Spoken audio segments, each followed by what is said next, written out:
Përshëndetje të gjithëve dhe mirë se vini në edicionin e mesditës këtu në Top Channel. Skandali ku përfshihet dhe vëllai ish ministrit të Brendshëm Fatmir Gjafaj po shkon drejt gjykimit.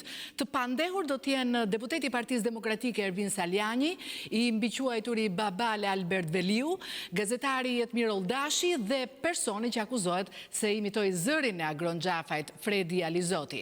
Lidhemi tani me gazetaren Anila Hoxha. Anila, përshëndetje. Çfarë akuze rëndon mbi të katër këta persona? Përshëndetje Genta, akuza që rëndon mbi 4 të dyshuarit është ajo e kallëzimit të rem, që parashikuar në nenin 305 të kodit penal parashikon gjop deri në dënim me 5 vjet heqje lirie. Bëhet fjalë, akuzat janë komunikuar ish deputetit demokrat Ervin Saljani, kallëzimi rem, ai ishte në orët e para të mëngjesit në prokurorinë e Tiranës, ku përballë me prokurorin e çështjes Genci Qana. Ndërkohë, i është komunikuar akuza e kallëzimit të rem edhe gazetarit Jetmir Oldashi. Gjithashtu i është komunikuar në burg e njëjta akuzë edhe Fredi Alizotit, i konsideruar si aktori në të gjithë këtë histori e cila bëri bujë gjatë majit 2018 dhe në vazhdim në lidhje me dyshimet dhe denoncimin e Partisë Demokratike, që i referohej një video përgjimi, thënë kështu, të dëshmitarit X dhe si shtat ju edhe të mbiquajturit Babalja ose thënë ndryshe Albert Veliut, ku ai komunikonte me disa persona, sikurse u tha, edhe me vllajën e ish ministrit të Brendshëm Agron Gjafën dhe diskutoi për çështje të trafikut, por ndërkohë ajo që zbuloi prokuroria gjatë hetimit fillimisht te krimet e rënda ishte se gjitha kjo histori ishte e sajuar nga një bashkëpunim mes Albert Veliut e gjithashtu dhe aktorit Fredi Alizoti, i cili gjendet në paraburgim. Ndërkohë, në daljet pasi doli nga prokuroria e Tiranës, ish deputeti demokrat tha se ai ishte në hetim pasi ka denoncuar trafikun e drogës dhe e gjitha kjo është një histori agitacion propagande, tha ish deputeti demokrat, i cili tashmë nuk ka imunitetin e deputetit, edhe gjithashtu si 3 të tjerët, edhe ai rrezikon sipas kodit penal dënimin nga gjop deri në 5 vjet heqje lirie. Anila, kur pritet të nisë gjykimi?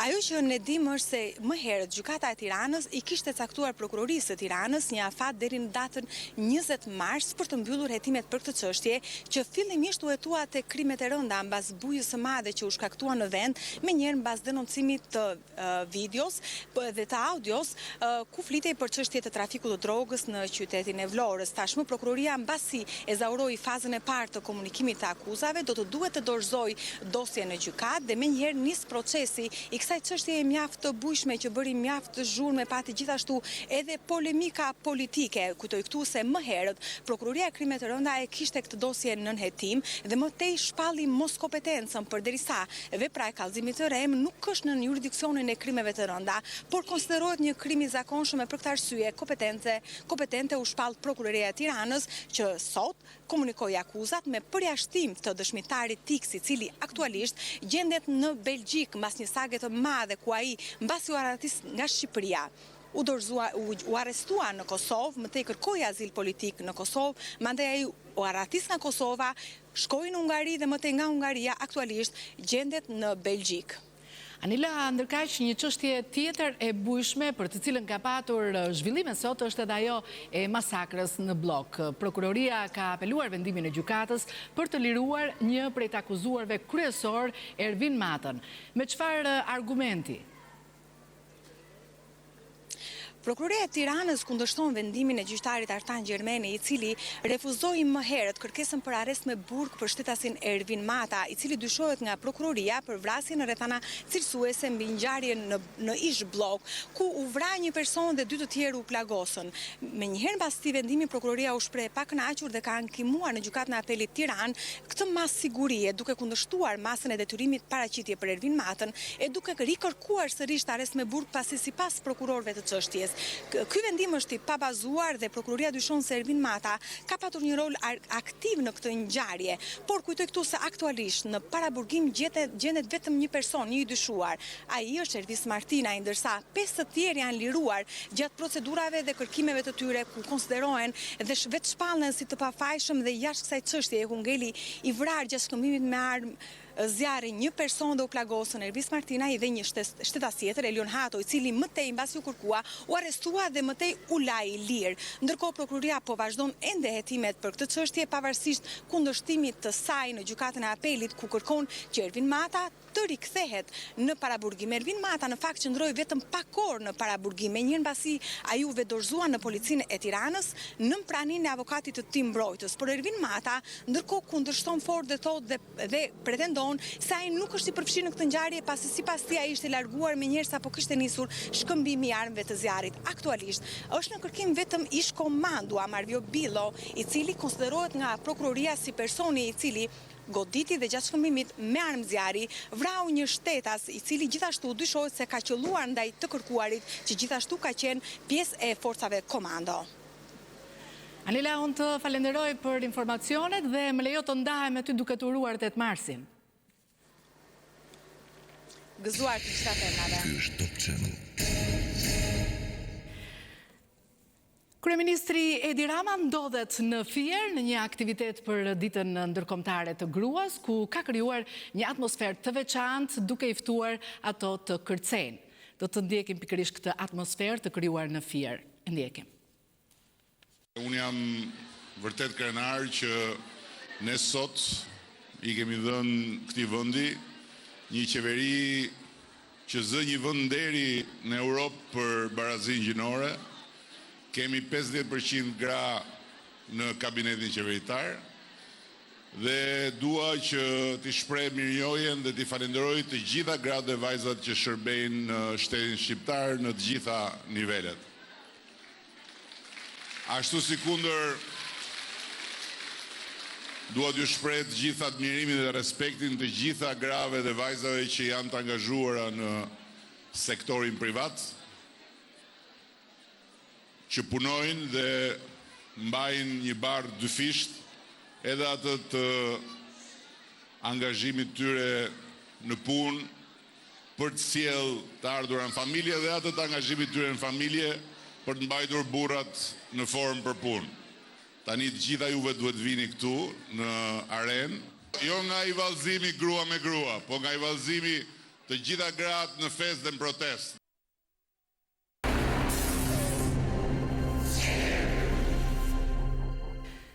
Eci më tej me të tjera lajme, makina e një punonjëse të drejtorisë të tatimeve në Vlorë u dogjë gjatë natës. Policia dyshon për zjarrvënie të qëllimshme dhe ka marrë në pyetje pronaren e mjetit për të zbardhur motivet. Automjeti tip Mercedes-Benz është shkrumbuar totalisht në një vend parkim mes pallatesh në lagjen Pavarësia dhe ndërhyrja e zjarrfikësve me vonesë ka qenë e padobishme.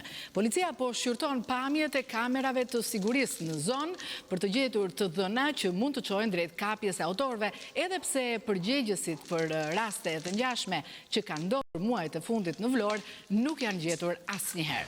Pak javë më parë u dogjë dhe makina e drejtorit të urbanizimit në Bashkinë Vlorë dhe e bashkëshortes së tij. Një mjek dermatolog i Spitalit të Lezhës është në gjendje të rëndë me dëmtime serioze pasi u dhunua dje barbarisht nga një pacient ndërsa ndodhej në dhomën e vizitave në spital. Sot kolegët e tij protestuan. Ndjekim Kristiana Pemaj. Dhuna ndaj bluzës së bardhë nuk po ditë ndalët në vendin ton. Rasti më i fundit është shënuar gjatë ditës së dieshme në Spitalin Rajonal të Lezhës, ku mjeku Zevdoda është dhunuar nga një pacient. Ndaj sot, mjekët e Spitalit Rajonal të Lezhës kanë dalë për të protestuar për kolegun e tyre, por edhe duke kërkuar më shumë siguri në përmbushje të misionit të tyre. Duhet i bëj thirrje gjithë opinionit publik, se figura e mjekut është dhe duhet jetë e paprekshme. Mjeku është në shërbim të njerëzve. Duke qenë se ky është rasti përsëritur, ne ndjehemi aq të ndinjum saqë realisht kjo masë që marrim mbetet ende në kufit e një sensibilizimi, sepse realisht ne në fakt duhet varim gjithë bluzat e bardha në shenjë proteste kundrejt kësaj dhune. Jo bëj thirrje të gjithë shoqërisë, pacientëve, familjarëve të pacientëve, ta konsiderojnë mjekun si njëri të familjes tyre. Pas bllokimit dhe çështjes gjyqësore, punimet për sheshin e ri në Durrës, të njohur si projekti Veliera, kanë rinisur atje. Qytetarët janë të indinjuar, detajet i sjell korrespondentja e Top Channel në Durrës, Valdete Qërfyqi. Betejë gjyqësore për Velierën, një nga investimet më të rëndësishme, por dhe më të përfolura gjatë 2 viteve të fundit në qytetin bregdetar, është mbyllur në favor të Bashkisë së Durrësit. Shoqëria civile, e përfaqësuar nga shoqata Amendv Group, është tërhequr, ndonse kishte deklaruar se do t'i shkonte deri në fund kësaj betejë gjyqësore për ta shpallur të palishëm projektin që cënon trashëgiminë tonë kulturore. Ndërkohë, menjëherë pas vendimit të gjykatës administrative të apelit në Tiranë, firma zbatuese ka rinisur punimet në këtë zonë të projektit ku ishin ndërprer që prej shkurtit të vitit 2017. Ky është krimi më i madh.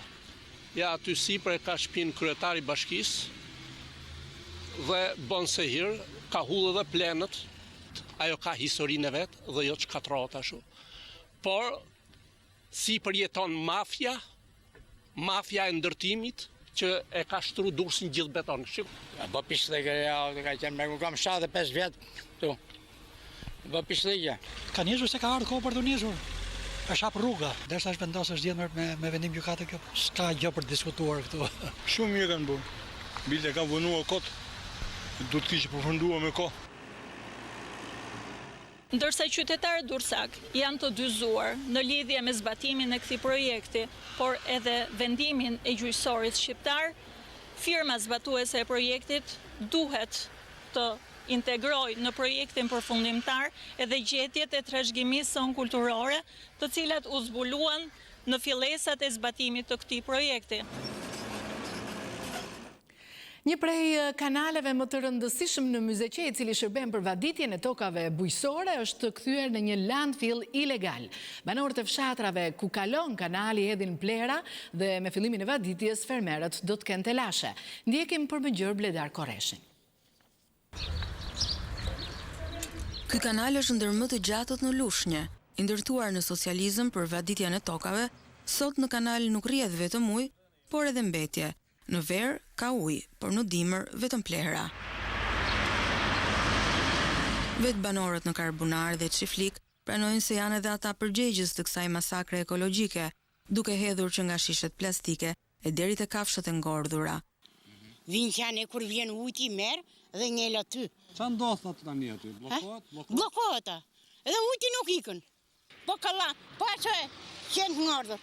Po derë që kanë aty hedhin kanal, gjitha. Vjen astani, që janë. Urtojnë të shkojnë atje ku është vendi dhe e kanë si janë mësur që i hedhin këtu dhe se i pastron ka solla e lapës për shembull, po maje atje ka valet brenda me cep shtëpi atje, u bë i rimorje, merret çohet e toka, jo të vishta hedhësh tu. Ne s'bëjmë kurr popull. Koshet i këra, lemeri heqin për vaditje, bllokon gjithë prizat. Komplet prizat. Nuk marrin vesh. Ktu duhet në nen për t'ju bitur. Në një gjatësi prej 25 kilometrash nga liçeni i Thanës, në Tërbuf, kanali përshkon 5 fshatra. Pas pak ditësh do të mbushet me ujë për të vaditur tokat bujqësore të Myzeqes, por bllokimi nga plastika i të gjitha portave dhe grykave do të sjellë telashe për fermerët. Në këtë pikë në lagjen Karbunar në Lushnjë, bordi i kullimit ndërhyn shpesh, por nuk e zgjidh dot situatën, për sa kohë banorët do të vazhdojnë t'i derdhin plerat, jo në kosh, por në kanal. Biznesi agro-përpunues po vuan pasojat e diferencave në TVSH. Ata thonë se paguajnë TVSH 20% dhe rimbursohen vetëm 6%. Përfaqësuesit e biznesit thonë se do reagojnë duke mos blerë më prodhimet bujqësore nga fermerët vendas dhe se më shumë fitim kanë nëse blenë lëndën e parë nga importi. Ndjekim Donald Jorgonen. Industria agropërpunuese kërcënoi se nëse nuk do të ndërhyet shpejt për të rregulluar skemën e rimbursimit të TVSH-s për këtë sektor, atëherë nga 14 marsi do të jetë e detyruar të ndalojë grumbullimin e prodhimeve bujqësore dhe blegtorale. Qumshti do të jetë produkti i parë. Nëse deri në datën 14 të këtij muajit nuk do të jetë i zgjidhur problemi, atëherë alternativa e vetme është që të ndërpritet grumbullimi i prodhimit vendas për të mos vazhduar për të punuar me humbje. Për këtë vit qeveria ndryshoi nivelin e rimbursimit të TVSH-s për fermerët. Kjo ka krijuar një situatë ku industria përpunuese i shet produktet me taks 20% dhe nga ana tjetër të rimbursohet për blerjet e bëra nga fermerët me 6%. Pjesa tjetër e taksës ju transferohet si kosto. Alban Zusi, kryetari i Qendrës Shqiptare për Eksporte, thotë se prodhimi vendas po dëmtohet. E vetmja kategori që po përfiton janë vetëm importuesit. Fermerët natyrshëm që nuk fitojnë nga ky rregullim, industritë jo, sepse do i ulet prodhimi. Alban Zusi shkon më tej duke kërkuar që TVSH për ushqimet të zbresë në 6%. Kjo mas sipas tij do të relaksonte të gjithë tregun si dhe do tulte barrën e taksave mbi konsumatorët. E gjithë Europa e pasur paguan nga 4 deri në 5-6%, ndërsa Shqipëria e varfër paguan 20% për ushqimin e përditshëm. Kjo është zgjidhja për fermerët, kjo është zgjidhja për industritë, kjo është zgjidhja për konsumatorin, kjo është zgjidhja për të gjithë. Që të mos lodhemi me skema të çuditshme, me sajime, me historira, me kompensime, me subvencione etj. Me radhë.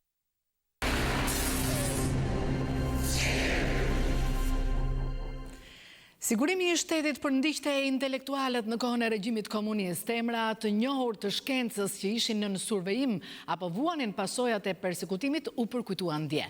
Ndjekim Jetona Koçibellin. Ato janë të gjitha mendje të lira dhe të bukura që studiuan në Perëndim, por që fati detyroi të ktheheshin për të jetuar në diktaturë.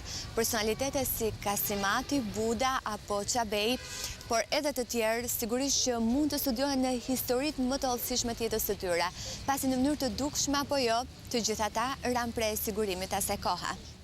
Autoriteti për informimin mbi dokumentet e sigurimit të shtetit dhe projekti Perform përgjatë një viti bashkëpunuan për ndërtimin e narrativës mbi rolin e shkencës, elitave intelektuale dhe kërkimit shkencor në vendosjen e regjimit komunist në Shqipëri. Projekti u fokusua në figurat e Gjergj Kokoshit, Eqerem Çabejt, Sabiha Kasimatit, Arshi Pipës, Alex Budës, Petraq Pepos, Gjovalin Gjadrit, Kol Kamsit dhe Petraq Qafokut. Shumë studios kur panë listën më thanë që pse keni përfshirë dhe Çabejn dhe Budën, këta kanë qenë shumë të vlerësuar në atë kohë. Në fakt ajo që del është pikërisht që ata u tkurën dhe nuk u lënë asnjëherë të lirë. Pra ishte një liri në thonjza, ishte prapë një sistem politik shumë shtypës që edhe mendjet më të ndritura dhe ato që në dukje i besonte, përsëri nuk i besonte drejt për drejt. Është e gabuar të flitet për të shkuarën nëse nuk veproni në të ardhmen, ka vënë në dukje Elie Wiesel, fituesi të çmimit Nobel për paqen.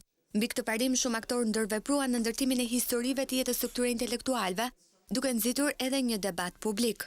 Ekziston një koncept i trisht, por i vërtet që quhet arti i të mbijetuarit në diktaturën komuniste, madje edhe në një mënyrë dinjitoze, i cili përfshin kombinimin e nënshtrimit të kalkuluar, kritikën e vetë kontrolluar, mbajtjen taktike të një profili të ulët dhe përdorimin me inteligjencë të mundësive. Qasja këtë herë është një implikim multidisiplinor i studiusve. Intelektualët akademik të 10-vjeçarit të parë të komunizmit do të pasohen nga profilet të intelektualëve të 10-vjeçarëve pasues dhe tematika të tjera.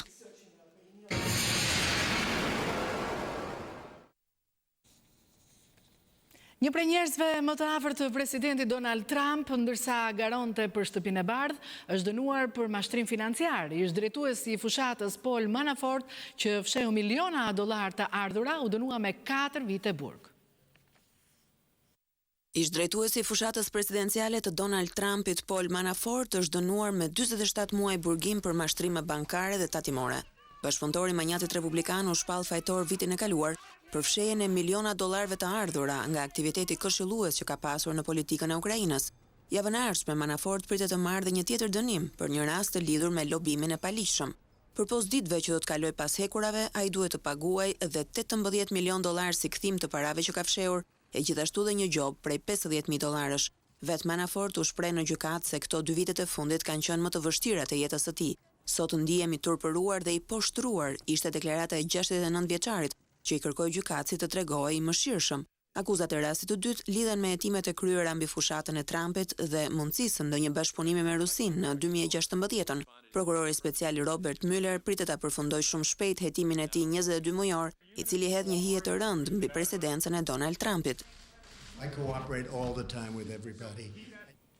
Në ditën ndërkombëtare të gruas, reporterët pa kufi bëjnë thirrje për lirimin e grave gazetare. Sipas organizmit që mbron të drejtat e gazetarëve, sot në botë mbahen të burgosura 27 gazetare. Ditën ndërkombëtare të gruas, organizata Reporterët pa kufi e shënoi me thirrjet për lirimin e menjëhershëm dhe pa kusht të 27 grave gazetare që aktualisht janë duke u mbajtur në kushte të tmerrshme sipas saj nëpër botë. Bazuar në të dhënat e grupit me bazë në Paris, nga 334 gazetarë të burgosur deri në fund të muajit shkurt, 27 prej tyre apo 8% janë gra. Këto gra gazetare janë duke u mbajtur në 9 shtete.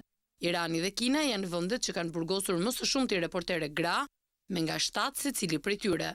Të 27 gazetaret për cilat po flasim janë privuar nga liria, për shkak të asaj që kanë raportuar apo për shkak se kanë pasur kurajo të flasin hapur, tha sekretari përgjithshëm i kësaj organizate, Christophe Deluar. Deluar shtoi se ato janë shpesh viktima të dënimeve të padrejta dhe se ndonjëherë janë torturuar apo ngacmuar seksualisht. Në Iran të burgosurave ju mohohet edhe trajtimi i dur mjekësor, e shpeshherë ato hyjnë në grevurie për të protestuar ndaj kushteve të burgut.